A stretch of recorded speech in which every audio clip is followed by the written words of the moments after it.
Bandeko ba bolingo mbote esika nyoso bozali topesi bino mbote. Ba oyo bazali na Australie, ba oyo bazali na Amérique, ba oyo bazali na Canada, ba oyo pe bazali na République démocratique ya Congo, topesi bino mbote mingi esika nyoso bozali kolanda biso. Toyelelo awa ko yamba ndeko na biso Placide Koso. Ameka ko sosola biso makambo muke oyo bandeko bazako tuna biso butuna moi to memeli ba question nyoso ameka ko répondre biso na situation oyo zako landa na rapport ya mboka. O ndeko na biso Placide mbote. Mbote ndeko papi kombe.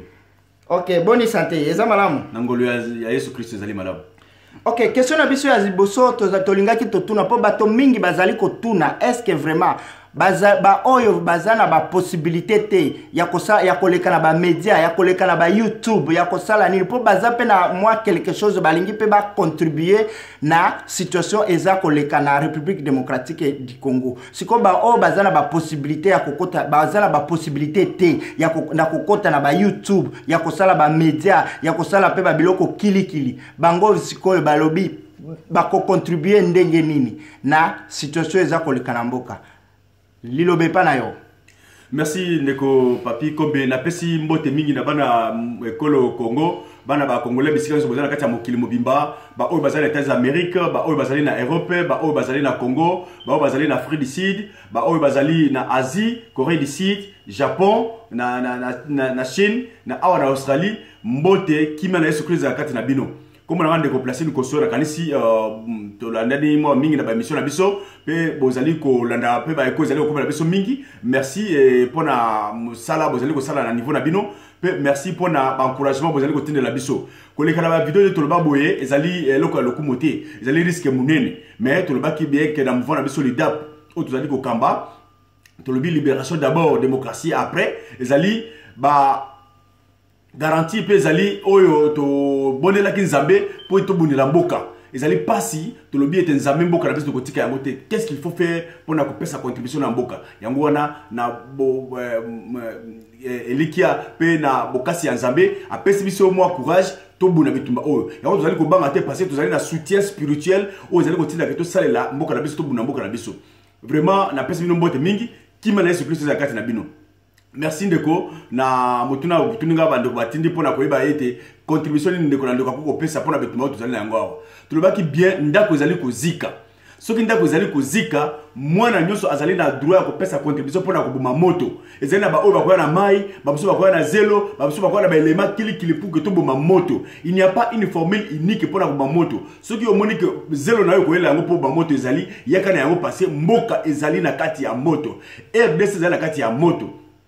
Émission eleki to sala ki o pesa ka question moko na kametali o actualité lelo na coupe du monde de tozali kotala na pesa ki illustration moko na o etali ba équipe ya football na kasi na kozonga sur l'illustration na po que na mega ko pesa moi commentaire muke na aspect wana to lo baki ete na cadre ya football ba jeu ezali en fonction ya objectif. C'est-à-dire, beaucoup de gens pour gagner, j'ai beaucoup pour conserver victoire, nul, mais j'ai beaucoup pour perdre, afin que vous éviter l'adversaire dans l'étape suivante. Ça arrive. Mais, dans le cas de football, tous les joueurs sont et c'est là que tous les supporter. Il faut qu'on supporte tous les joueurs. Balle. Pour que, cri nabino, bazemo nabino, et parce que motivation. Il y a toujours bien marqué l'étranger contre double parce que, supporter, c'est la 13e joueur. C'est la même chose dans le monde kubuna awa ko le kabonde na otiko loba ezali succès te ezali longonya te ezali lokomoko spécialité ezali risque munene mais ceux qui yo ozali na possibilité wana te peut-être ko loba malamu ezali pe donc nzamba pesi na bato tout le monde n'est pas appelé à ko loba malamu pour transmettre correctement message. C'est un don de Dieu to mona yango bien Moïse to mona le nzambe ngana bi ko loba te nzamba te la ki Aaron. Vous comprenez que le malamu peut ezali don de Dieu. Et ceux qui ont la maïle mais que le malamu ezali, qu'est-ce qu'il faut faire? Bah moi ezali ébélé. Yango wana bana yamboka. Et puis si ka bozali, bo kanga boko te mutu na mutu ezali na niveau de contribution na ye. Mais à quel niveau? Premier niveau ya contribution. Tant bozu mission ya libération, bozu message ya libération. Et vous dites zo yango kabola yango na bande ko yo à travers le monde oyo yebi pour être bazwa information na réalité ya mboka. Bande ko na consister na eloko na parce que ezali ko konti sa confusion moi mingi na kati ya mboka. Tant bozali ko buna bitumba soki boyebi position ya ennemi te soki boyebi place bozali kokenda te bokorisike bino na bino bomibeta masasi. Il faut bozala na opérateur amina pesa bino ba directive ya combat. Des fois le Congo tozali na kati ya confusion, on ne sait pas ce qu'on fait. Ya mo ezali ko ta peut-être bitumba e umela. Il faut koyeba tozali wapi, to wuti wapi, tozali wapi, tozali kokenda wapi na kati ya Congo. C'est très important avant de s'engager dans un combat. Il faut koyeba nazali quelle est ma position, tozali wapi. Situation ya Congo ezali lo nini. Ndeko tolobi na kati ya mouvement sur l'UDAP, libération d'abord, démocratie après. C'est-à-dire quoi? Nous sommes considérés tolobi que mboka ezali na kati ya occupation. Il faut d'abord qu'on libère notre pays et on va instaurer la démocratie et qu'on y a sima. Démocratie, c'est un ensemble de valeurs sociales au que batonyoso, au qu'on sale la yango. Mais quand on est dans la guerre, quand on est dans l'occupation, la démocratie n'a pas ce sens. Parce que mutuwe azali na kati ya Congo lelo ayepo na ko konza biso, ayepo na ko boma, ko yiba, pe ko balkaniser RDC. C'est comme ça qu'on peut parler de la démocratie aujourd'hui en RDC. Il faut qu'on libère d'abord le pays. Voilà pourquoi on a passé encore exemple sur le football. La question on a pour illustrer ce qui se passe aujourd'hui parce que bandeko mingi bazali ko vivre la carte de confusion wana. Tous ali na carte RDC notre bakalo comme makasi bato balika football mingi na zo action exemple football. Qu'est-ce qu'on remarque dans RDC? Toi na ba club bazali belé ba club. Vite ezali, Imane ezali, Mazembe, Sangabalende, Bilima, ba club ezali e belé na carte.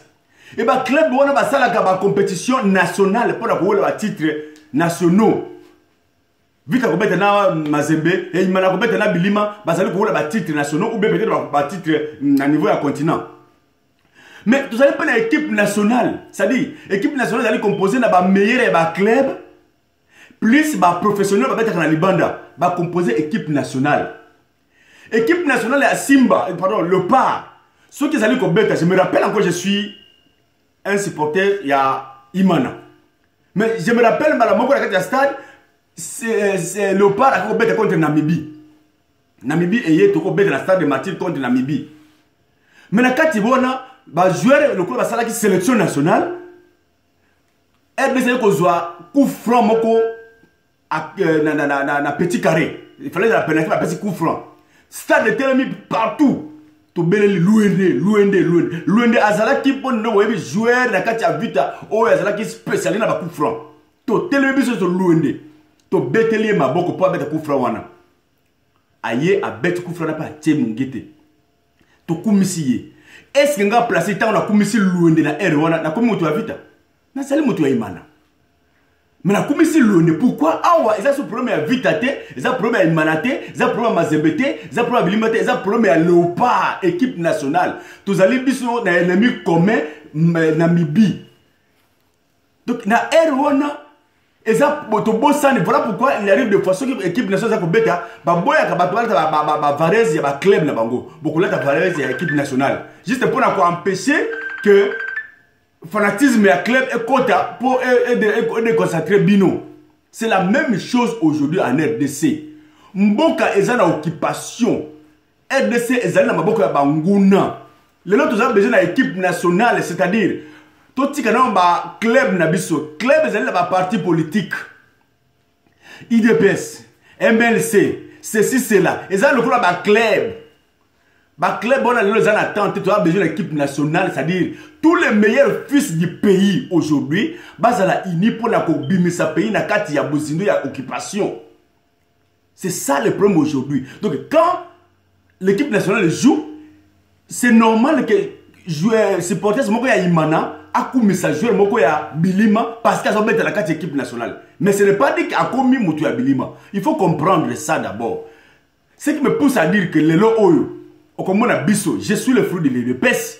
Mais nazali ko kumisa mutukula Jean-Pierre Bemba, mutukula Honoré Mbanda, mutukula Maman Justine Kassaboub. Bato nyuso oyo ba reconnaître que pays est sous occupation. Bato na bazana équipe nationale. Alors pour être sélectionné dans une équipe nationale, il faut faire la distinction dans le club na yo. Alors le oyo pour côté l'équipe nationale na niveau ya bitotole ko buna occupation, il faut qu'on prononce discours moko spécial oyo ba ko yebake réellement tu comprends le problème du pays. Quel est ce discours-là? C'est dire que la RDC est sous occupation. Politiciens, oyo azali ko la ba démagogie ou ba programme ba plan d'action ba projet de société pour la élection le na Congo azali kolobate que pays azali sous occupation par le Rwandais politicien wana azali un joueur local. Il ne sera pas retenu l'équipe nationale parce que tu as un problème à clévité, tu as un problème à libération. Le problème se joue au niveau national. Tout libérer Mboka. Voilà pourquoi ensemble, tous les fils du pays qui n'a pas discours na bango azali ko loba makabetali libération, bango to soutenir bango. Tout exemple il y a fait Etienne Tshisekedi paix à son âme, tout exemple il y a Honoré Mbanda, tout exemple il y a Igwe Jean-Pierre Bemba parce que batona bazana ba discours moko oyo basaba discours radicaux ya Mboka et côté Kamate. Jean-Pierre Bemba lobi yango na côté Kamboka te ceux qui ont du pouvoir devant la multitude de battu na stade ya lobi na côté ka même pas 1 centimètre ya Mboka. C'est un discours radical oyo ezali lié na occupation. Honoré Mwanda tokoloba su tepo toyebi yango à maintes reprises moto oyo ala kisi biso identité complète ya mwana ndeki azali mutu moko oyo il faut te respecter. Maman Kasavubu Justine à maintes reprises ko benga ko mona ye Hippolyte Kanambe Rwandais mwana ya Christopher Kanambe. Est-ce que ba politicien oyo bazali na Congo bazali koloba phrase wana? C'est ça le problème. Okoya na bon projet de société, ngana zali maboko pembe, ngana na sima na noté, na participer na crime té, na pas mais oko sala projet de société na wapi. Ozomona to zali na biloko bo mais konisia kolia biloko ezalité. Ozana biloko kitoko mais bitumé zali koya. Moi ozama même pas la temps ya biloko na yo. Il faut d'abord qu'on paie sa paix. Projet de société zali na ngondeko, oko sala ngona terrain wapi. Nana yebiso ko gagner ba élection. Hippolyte Kanamba a quitté sa démocratie dans la RDC, a gagné Jean-Pierre Bemba en 2006, a gagné Etienne Tshisekedi en 2011, a gagné tous les Congolais, puis vous allez comme Aboy a qui dans le pouvoir, Aboy à Longwa. Il restera là-bas. Alors comment vous voulez vous engager pour qu'il y ait une élection moto d'avance, Aboy qui respecte la constitution à le pouvoir. Ce qui prouve que l'élection va perdre à côté de l'élection. Quand il ne veut pas respecter la constitution, il est trop légal. Il a fait des mandats au Kenya, Aboy. D'office, ça prouve que dans l'élection, il y en a gagné. C'est tout. Pourquoi vous voulez que le problème soit clair, qu'il y ait une démonstration mathématique? Libérons d'abord la RDC, l'élection qu'il y a après. Celui qui n'a pas le discours de la libération, celui-là, c'est un joueur local avant c'est à Zerato libéré Mboka. Une démocratie, il y a beaucoup de compétition, il y a des titres nationaux. Voilà pourquoi, tout ça, Kolobana Ngunga Oyo, pour éviter confusion. To boyi ba discours oyo ko ya okabola biso to lingi ba discours patriotique oyo ko telemisa bana ya mboka. Yango na question tuninga munungu ya dekwana lelo to ko senga ba congolais surtout à travers le monde. Ba bazali na kati ya mboka, ba bazali banda. Oyo ko zala moyen ko sala ba YouTube sala yango. Soko zala moyen to sala ba émission sala yango. Bon pesa nouvelle oyo ekenda partout, il n'y a pas monopole d'information na motomoko. Tout le monde lelo il faut alobango. Même ba maître ezala bana ya école primaire maternelle. École primaire, vous criez partout, libération à RDC, libération à RDC. Ce message-là, et que ça peut mon mato il passe, mon délai pas que non, ça ne va pas. Il y a quelque chose qui ne va pas là-bas, paix à Koyoka, à Kotika. Vous allez être responsable de la libération à Mokarabiso. Voilà pourquoi tout le monde doit crier. Place vous allez vous créer des médias, bon le mingi, bon mon autorité parlementaire, le Mokarabiso dans la place de la diaspora awa. Tout que na partout, tout mettre ma porte partout, tout ça la haute que ça là.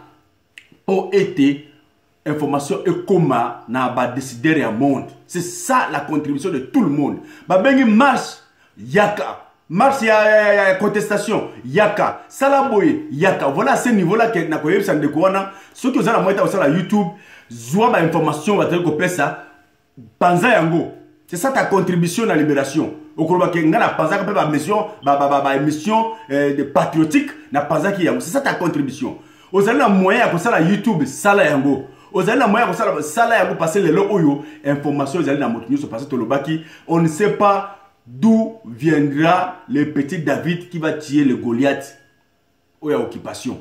Voilà pourquoi dans l'émission de l'état qui m'a dit que Dieu est prêt à citer les 700 les 7000 fidèles qui n'ont pas, n'est-ce pas, glorifié ou honoré les dieux de Baal. Baba Koumena qui bangote, Bazali, Dieu va résister. Tout le Congolais à travers les motos crier pour la Canabiso. Tout le monde est appelé à faire ça. Voilà un peu dans ce sens-là pour qu'on ait la question de ta contribution. Prenez les informations, prenez les discours, prenez tout ce qui est patriotique, distribuez en gros. C'est ça ta contribution. Que Dieu vous bénisse. Ok, merci beaucoup. To quelle est son question ami balé to lingi koyeba bana mboka bazako tuna situation ya Igwe Jean-Pierre Bemba depuis abimaki na CPI. Siko azako mi préparer ko kita na Congo. Bana mboka bazako zela, est-ce que possibilité ezalité bakutana na père de la résistance papa Honoré Ngbanda Zamboko pour ayebise ma solo makamondenge zako possibilité na ezalité lilobe pa na yo.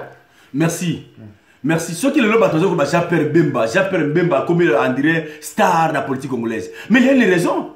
Il n'y a rien pour rien. Parce qu'on sait que Bakanga qui est injustement Makablega qui n'a bangi to ebi que Hippolyte Kanambe a sala qui tout pour Bakangaye, Bakangiye politiquement et la loi politique est libérée. Et libérée pour quelle finalité? Point d'interrogation. Ba libérée pour na Sengote, ba libérée pour la Boïti, ba libérée pour un objectif précis. Le lot de Mboka Ezali sous occupation. Nous avons besoin des enfants du pays, les fils du pays, pour utiliser des armes proportionnelles dans la libération. Tout qui m'a trop Jean-Pierre Bemba, ceci boyé, mauvais gestionnaire, Mobutu, Alia Bato, ceci. Nous avons besoin de moto Alia Bato pour libérer Mboka. Pour Kabila Alia Kabato. Kabila Alia Kabato. Amatungulu Alia Ye. Alia Bato combien? Moussa ne Kobama Kabato. Alia Kabato. Alors ceux qui peuvent te aller dans Congolais, on parle Alia Kabato. Tu comprends bien pour la bitumona. Ceux qui s'appellent Alia Kabato. Aya, pas à quel appel qu'on lia Rwandais. Honoré Ngwanda, Ibu, après Baïda, Salaboy. Oui, Aleva Kabato. Oui, Kabila Aleva Kabato. Si on a un Congolais, on va Aleva Kabato. Il faut tout bien que la Coco lever Rwandais. Pour ton habitumba, il y a libération en Boka. Alors voilà comment à un moment donné, le discours où Zali Kozo Sabiso Sima, où Munguna a Zali ko utilisé pour les Sabiso, et Zali continue à être, Babo ça n'a pas d'amboka, où Zali capable na Munga Oyo. C'est ça, c'est ce que je l'ai dit tantôt. Tant qu'on besoin de mettre la balle, il y a aussi des joueurs spécialisés dans le tir, dans penalty. Moi, je ne peux pas refuser un joueur, peut-être il y a Bilima, à mettre un penalty parce que le club n'a pas Bilima. Non, tu as un problème équipe nationale. Les gens, Jean-Pierre Bemba, le coup, il y a Kabato, tu l'inginde yé, il y a collé la biso Rwandais. Le coup, on aurait pas Azali Ibou, avant de lever Bato, tu l'inginde yé, il y a lever Rwandais. C'est tout.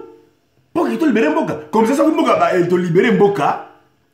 Tout comme la démocratie, bah projet de société d'Abinouana, besoin de yango, de Kosalaboy, beaucoup de yango, tout côté là qui est plus populaire, beaucoup de élections à solo, ou gagner l'élection, ou diriger Mboka. Mais nous avons besoin de gens qui raisonnent comme des voyous parce que c'est un voyou qui nous dirige au pays. Donc, la question le biwana pourquoi, bah toi allez s'inquiéter que Igwe il faut na honorer Mbang. C'est parce que on a dit que le baona. Même que Batouana de Bazali, grand résistant, grand combattant, oh bah le baba Kambo, qui est banque sa Hippolyte Kanambe. Hippolyte Kanambe, la Katamboka, Toloba. N'a pas banque la politique la Katamboka. Mon côté, parce pourquoi? À maîtriser, on pas Bazako le vrai problème, mais il y a des gens qui ont des Rwandais. Mais on ne dit pas ça. Démocratie, élection, machine à voter. Machine à voter. Qui te dit que toi tu vas gagner les élections? Est-ce qu'elle n'a jamais vu machine à voter Zalaki? Est-ce qu'elle a tiré de machine à voter Zalaki? Vous voyez comment le ridicule ne tue pas. Vous voyez comment Biloko a Zalika a journée, a retardé Bitumba. Donc, Honoré Ngbanda, tel qu'il est là, il n'acceptera jamais Igwe. Jean-Pierre Bemba a qu'à payer sa camonaïe. Il doit voir Igwe. Igwe peut condimenter, Jean-Pierre Bemba n'acceptera jamais d'aller au pays sa camonaïe Honoré Ngbanda. Batouana bakokutana. Malheureusement, il n'y aura pas de journalistes à bakokutana. Mais bakokutana. Il faut bakutana balé. Avant il faut que des fois kutana. Parce que Ngbanda, il est incontournable dans Makambo ya Mboka. Qu'on le dise ou pas, na supporta kaye parce que y a zali moko ya bateau après sur les mains habituellement après sur la date lelo. Na supporta que tiens ce que dit parce que le père parce que après ça sur ba élément ya bituma oyo. Jean-Pierre Bemba, kasavu on est kotanga bango. Même ba Frank Djongo. Alors makambo ya makasi là voilà pourquoi ça la prison. Tant que tu retiens ma foute ya nguma na ba limbo ba kufa. Na marche on a pas de nous autres. Voilà pourquoi il paye ça. Il paye ça. Voilà pourquoi on a dit que tout celui qui dira l'occupation dans la Mboka a kotambola qu'il était. Il peut dire qu'il n'a pas été. Pour l'interrogation. Voilà pour répondre à la question. Mais quand on va au nini, il y aura 3 questions à la question sur le passé, le présent et l'avenir. La passé, tout ce qui n'a pas marché. Là où Jean-Pierre Bemba a failli, on aurait pas ça est passé à maintes reprises, à intervenir à maintes reprises. Tant Jean-Pierre Bemba aux Mandoki, au Bouna, au côté 1+4, au Keiko Dimaba élection, na Mopaya. On aurait à contribuer à Mingito. Moi, je ne peux pas répéter ici. Mais au premier temps, on a garanti que ceux qui a sali ne faut pas, n'a ko Ningi Samboka, n'a ko Indisa, parce que vous avez une armée. Effectivement, vous avez raison. Au Indisa qui moka. Tout ça, comment on a le long. Angola qui reconnaît que ni était intervention angolaise, le long il peut être canabé à Kenda. Na mboko yine, on sait ça. Tu vois qu'il y a beaucoup de boucher qui dans le mois de mars, si je me rappelle encore.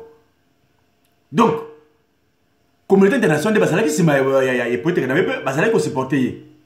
Rien tout a passé, pourquoi? Comme on a dit, j'ai accepté l'inacceptable. Tout le monde en parle. Mais inacceptable, on ne sait pas. Qu'est-ce que vous avez accepté devant l'ennemi? Mais au moins, félicitations parce que vous avez été honnête. Quand vous reconnaissez que vous avez accepté l'inacceptable tout haut, félicitations parce que c'est déjà un début du changement. On ne peut pas changer si on n'accepte pas l'erreur. Parce qu'il y en a beaucoup où vous allez accepter d'acceptable le débat politique même le baraté. Voilà la médiocrité. Voilà pourquoi on vous fait confiance. Parce que vous avez reconnu que vous avez accepté l'inacceptable et tout en espérant que vous n'allez pas encore accepter. Vous n'allez plus encore accepter l'inacceptable. Voilà, on peut vous faire confiance. C'est dans ce sens-là que Bakolbassi le passé. Bakolbassi le présent. Le présent, c'est quoi? C'est la réalité de la libération de Jean-Pierre Bemba. Pourquoi on vous a arrêté? Pour des raisons politiques. Et pourquoi on vous a libéré? Pour des raisons politiques. Alors, Moutou a libéré, ça dit communauté internationale, parce que ce n'est pas la RDC qui a libéré. Avec quelle mission? Avec quel objectif? Il ne faut pas aller séduire, il ne faut pas aller avec sa bise devant l'ambassade. Parce que tout le monde bien, il peut être qu'un c'est un serpent. Il n'a pas l'amour. Amour, vérité, le pardon. Et ça, c'est la réalité spirituelle. Oh, c'est un homme animal. C'est ça l'émission à Batouba, qui va aller Kolanango. Il peut être que c'est un homme animal, tu compares qui est dans 1 Corinthiens 2 à partir du verset 14. Un homme animal qui n'a pas l'esprit spirituel, par conséquent, il ne peut pas diriger un homme créé par l'image de Dieu. Donc, tango, bokoloba lelo makambo est le présent, yota mozozo ngamboka na lelo oyo, il faut éviter que zalana Rwandais wana, il faut éviter. Ce qui a sangaki ko bomayo, mbala oyo akoyo kela o mabate, c'est place à koleka yo. Parce que même pas bête mundo kité, ba poison, ils ont musala na ye. Il faut éviter wana za domaine moko, oui bien on mala on peut honorer banda akosanga te ko kebisa yo. Et puis on va parler de l'avenir. Avenir c'est quoi? Tout le monde bien la mission mususu. Le sort du politique kanambé est scellé et non négociable, c'est la prison ou la mort. Voilà pourquoi tout transition ça Kabila, il faut tout le bien, tout répéter bien. Transition ça Kabila, le bandit là sera où? Tu peux dans l'idap aspect biblique, il y a Apocalypse, Révélation 20 à partir de 3. Bible le que tant que Jésus-Christ a kozonga, l'ennemi sera lié pendant 1000 ans. Pourquoi? En fait, il ne puisse pas influencer le monde. C'est-à-dire, il ne faut pas que les saints des saints Akita, na mbutu ya munguna na se. Il faut yeba kanga yeba tia la prison. C'est la même chose. Avant qu'on fasse la transition, il faut d'abord que l'ennemi, le bandit là sera où? Comment on va les maîtriser? Sa place est dans la prison ou bien la mort. Avant de parler de la transition, il y a que ça. Parce que plus il sera libre, il va toujours influencer négativement la politique de la RDC. Voilà pourquoi beaucoup sur l'avenir. L'avenir c'est quoi? C'est la mort du politique Kanambé ou sa prison. Beaucoup sur l'Orengwanda. Donc, Jean-Pierre Bemba l'Orengwanda va couper la contre il y a beaucoup d'années entre les deux forces. Ça, soyez-en sûrs. Parce que les cabotés, malheureusement, personne n'a pu saluer l'image. Pour l'intérêt en boca. Ok, merci mingi pour tout ça qu'on l'a émission ndenge zali kokende. question moko ya suka na lingi totuna donc tomoni ndenge na Congo lelo donc tomoni ndenge ezako keneneke histoire ezako mi répéter neti ya Laurent Kabila tango akotaki ba mususu bazalaki na distraction kuna na mboka ba démocratie ba nini mais Kabila ye kolekela bango de histoire ezako mi répéter pe na histoire ya Jean-Pierre Bemba ou bien na ndenge nini po tomoni na Congo ba Katumbi ba Etienne Tshisekedi ba nani bazakuna ba fulu ba nini ba démocratie ba élection ba biloko kili mais makambo mosusu ezolekela kote na sima siko wana elingi koloba histoire ezako mi répéter ou bien ndenge nini lilobe pa nayo les signes du temps tout le monde les signes du temps moko ya bato ba prier de sala kanzambe Dieu salisanga na yeba ko discerner ba signes du temps si vous ne connaissez pas discerner les signes du temps ezali moko ya musala ya Kadi Mpemba il faut que ba signes du temps et ce temps o eza ya ngai temps o da sala nini temps o ekobi boy moto lobe ba na ko telema nga telema ko telema ngai et ça nini quelque chose qui ne va pas il faut raisonner deux fois les signes du temps montrent que l'eau est changé botala qui s'attendait que Igwa Koko bima lelo oyo j'appelle même qui s'attendait à ça mototé abimi pourquoi bana ba bisi tout le monde qui était les clubs clique ya ba Clinton les bandits démocrates ba Clinton ba yaki wana bango ba chaki politique namba bo milora de Kabila ba té politique namba Obama pas yaka na obédience wana asali le côté avec des beaux discours mais rien sur terrain mais Trump il est Trump bon monde a bougé mon kill bon monde a bougé mon kill l'histoire a changé les signes du temps changent ceux qui besoin de distraction à kotambola ko lukaka sur plan diplomatique sur plan pour la élection non vous allez rêver merci pour mes questions là ba ko rêver parce que réalité aux allez na mboka ça réalité ba élection il politique ne partira pas ça na dauphin té alors yom to sala la campagne électorale bo se mobiliser pour la élection le 23 décembre au ça élection na nani parce que ya ko kendate 2005 2006 après que 4 ans il y a pouvoir à ça l'élection à Zimbabwe 2011 à l'élection le 2018 Mbongo Ezate vous ne voyez pas quelque chose qui ne va pas arrêtez pour ça l'élection il ne partira pas alors c'est toutes ces comédies il y a ba tradition ba propagande ngana ko sala candidat boye ngana ko sala boye ba liste électorale ba candidat biso vous rêvez le Congolais et vous serez dans cette confusion makambe changer balamoko ya likolo. Les choses vont changer. Et tout ça, vous allez encore regretter. Parce que vous n'avez pas soutenu l'équipe nationale qui joue contre notre pays. Beaucoup de gens ont un club. Mais maintenant, si on est à niveau équipe nationale, on va faire l'équipe nationale. Pour qu'on passe la victoire en Boka. Ok, Liloba Yasuka ndeko. On peut se battre Liloba Yasuka ni. Liloba Yasuka ezali totelema. Ozage, Mboka ezali kokenda totelema. Hippolyte Kadame ne partira pas par des voies démocratiques. Aya qui pour la démocratie. Toloba yango bien na ba émission na biso merci na bato bazali ko s'abonner bo s'abonner placer une koso na YouTube ko mona ba émission de sala mingi Toloba bo Hippolyte Kadambe na mboka na Rwanda il ne sera même pas le chef de collectivité son niveau intellectuel ezali trop bas même pas chef de collectivité na Rwanda kozala mais directement aye chef de l'état na Congo c'est une humiliation impossible moto wana oya komi lelo chancelo ko pamba il n'acceptera pas de laisser ce goût-là. Parce que tu as pouvoir, il y a d'abord un problème de l'éducation. Démissionner, respecter la constitution, c'est un problème de l'éducation. Comment on a été éduqué et qu'on permettre yo, on peut sa valeur ouana. Mais lui, il n'a pas été éduqué. Azali Moutou, Azali Okola Nyuka, c'est-à-dire Amoni Mamate, Amoni Papate, Awangani Mama, Akeko Somba Mama. Vous voyez à quel niveau le ridicule ne tue pas les Congolais. Moto accueilli ko somba maman a monté quoi dans maman Yasika, a comme président, a monté quoi dans papa Yasika, a comme Congolais. Et c'est moto là ko changer à respecter ba normes démocratiques aux alliés, ba valeur de bien. Ce n'est pas sa nature. Soutenons la main dans la main. Il va partir, on va les libérer, on va les chasser du pouvoir. Pour la cause Mboka Nabiso. Ça c'est le premier aspect. Deuxième aspect la conclusion d'Angaï. Bana Mboka spécialement en Australie. Botelema, Monguna a visé Australie.